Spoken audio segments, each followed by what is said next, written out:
अंधेरी रात, एक घना जंगल। जंगल में एक पुराना सा घर के आसपास पूरी झाड़ियां, ना कोई लोग ना कोई सुविधाएं। बहुत जोर से बारिश हो रही थी, बिजलियां कड़क रही थी। अंदर चूल्हे पर कोई खीर बना रहा था।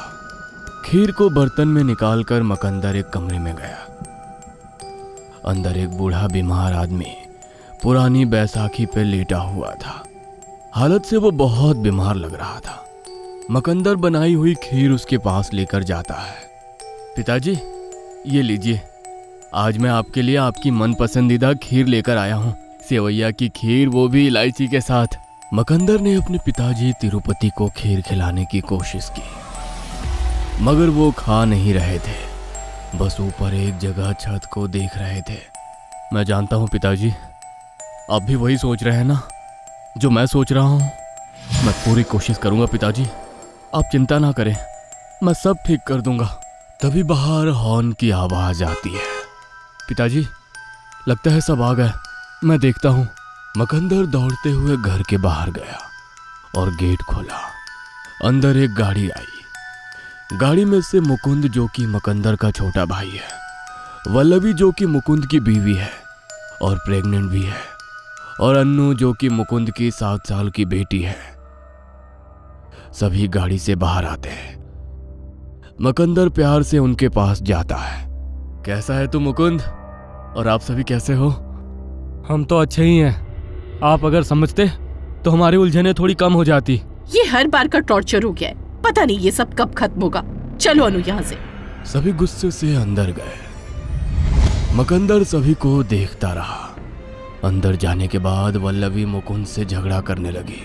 अगर इस बार भी हमारा काम नहीं हुआ ना, तो याद रखना, मैं फिर कभी इस घर में कदम भी नहीं रखूंगी और पुलिस कंप्लेंट भी कर दूंगी कि। अरे जरा शांत हो जाओ, भैया सुन लेंगे।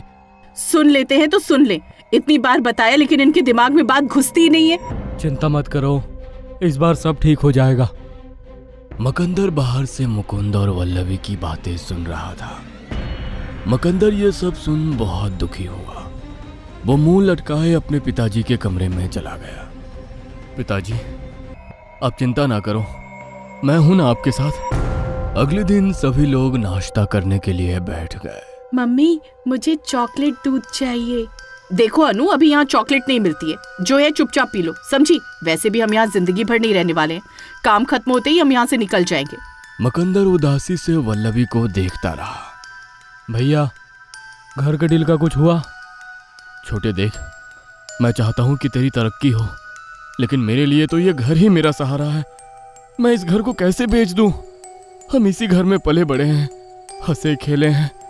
तू तो शहर जाकर बस गया, लेकिन ये घर ही मेरी जिंदगी है, मेरा सहारा है। इसे कैसे बेच दूँ? तो आप नहीं मानेंगे ना? आपको समझ नहीं आ रहा है क्या भैया? अगर हम ये घर बेच देते हैं तो मुझे जो पैसे मिलेंगे उससे अपना मैं कर्जा चुका सकता हूँ और एक बिजनेस भी शुरू कर सकता हूँ। लेकिन आप हैं कि अपनी जिद पर अड़े हैं। अगर तुम्हें शहर में परेशानी हो रही है तो तुम भी यहीं आकर रह जाओ ना। आप समझते क्यों नहीं भैया? शहर में मेरी नौकरी है, मेरे रिश्तेदार हैं, सुख सुविधाएं हैं, मेरी बेटी का, मेरे पूरे परिवार का फ्यूचर है, और आप मुझे सब कुछ छोड़कर यहाँ इस बेजान गांव में आकर रहने के लिए कह रहे हैं? अरे यहाँ तो मेरी बेटी को चॉकलेट भी नहीं मिलता। मैं अब कुछ सुनना नहीं चाहता। हम ये घर बेच रहे हैं बस। कल का कार्यक्रम खत्म होते ही मैं वकील के पास जा रहा हूँ कागजात बनवाने के लिए। मुकुंद गुस्से में वहां से निकल गया। मुकुंद की बातों से मकंदर के दिल पर गहरा असर हुआ। वह कुछ सोच नहीं पा रहा था। उसे रात भर नींद नहीं आई। मकंदर समझ चुका था कि मुकुंद सिर्फ अपनी बीवी की सुनता है। अगर वल्लभी यहाँ रहने के लिए मान जाए तो मुकुंद भी यहाँ रहने के लिए मान जाएगा। उसी रात जब मुकुंद और वल्लभी अपने कमरे में सो रहे थे तो मकंदर उनके कमरे के बाहर खड़ा होकर दरवाजा खटखटाने लगा। कौन है बाहर? फिर से दरवाजा खटखटाने की आवाज आई। वल्लभी ने मुकुंद को उठाने की कोशिश की। मुकुंद उठो ना, मुकुंद उठो ना मुकुंद। क्या हुआ वल्लू, सोने दो ना। वल्लभी उठी और उसने दरवाजा खोला। बाहर मकंदर खड़ा था। आप इतनी रात को यहाँ क्या कर रहे हो? आपको नींद नहीं आ रही इसलिए हमें भी नहीं सोने देंगे क्या आप? मुझे तुमसे एक जरूरी बात करनी है, जरा बाहर आओगी? जरूरी बात? क्या जरूरी बात? बाहर आओ, सब बताता हूँ। मकंदर वल्लभी को घर के हॉल में लेकर आया। अपने हाथ में रखी पोटली उसे दिखाई। ये क्या है? वल्लभी ने पोटली खोलकर देखी तो उसमें बहुत सारे गहने थे सोने के। गहनों को देख वल्लभी की आंखें चमकने लगी। उसके चेहरे पर सोने की हवस की भूख दिखाई देने लगी। ये इतने सारे गहने, ये सब किसके हैं? और ये सब आप मुझे क्यों दिखा रहे हो? ये सब मेरी आई के गहने हैं। उसे सजने संवरने का बहुत शौक था। उसने अपनी और अपने बच्चों के भविष्य के लिए गहने बनवा कर रखा था। बस उसी के ही ये सारे गहने। तुम चाहो तो ये पूरे गहने तुम्हारे हो सकते हैं। मेरे गहने? ये सब मेरा होगा? वो कैसे? ज्यादा कुछ नहीं, बस तुम्हें और मुकुंद को इस घर को बेचने का ख्याल छोड़ना होगा और हमेशा के लिए इसी घर में रहना होगा। ये सुन वल्लभी गुस्सा हो गई और मकंदर के ऊपर चिल्लाने लगी। आप समझते क्या है अपने आप को? इस सोने के बदले मैं अपनी सारी जिंदगी इस घिसे पिटे घर में बिताऊंगी।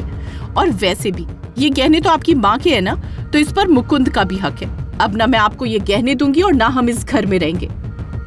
वल्लभी गहनों की पोटली लेकर मुकुंद के पास जा ही रही थी कि अचानक छत की एक बड़ी सी लकड़ी टूटी और वो वल्लभी के सिर पर पड़ी। वल्लभी को सिर पर गहरी चोट आई और उसकी वहीं मृत्यु हो गई। लेकिन मकंदर को किसी बात का कोई फर्क नहीं पड़ा। वो बस अनसुलझी नजरों से देखता रहा। मैंने कहा था ना, यहीं रह जाओ, सब सुख से एक साथ रहते हैं। लेकिन मेरी बात कोई नहीं मानता। मुकुंद की अचानक आंख खुली तो उसने देखा कि वल्लभी उसके पास नहीं है। वो वल्लभी को ढूंढता हुआ बाहर आया। उसने पहले मुकुंदर को वहां खड़ा देखा, बाद में उसने जमीन पर गिरी वल्लभी की लाश को देखा। वल्लभी, ये क्या हो गया? वल्लभी, तुम मुझे छोड़कर नहीं जा सकती। आंखें खोलो वल्लभी। ये आपने क्या किया भैया? आपने मेरी वल्लभी को मार दिया। मैं आपको नहीं छोड़ूंगा।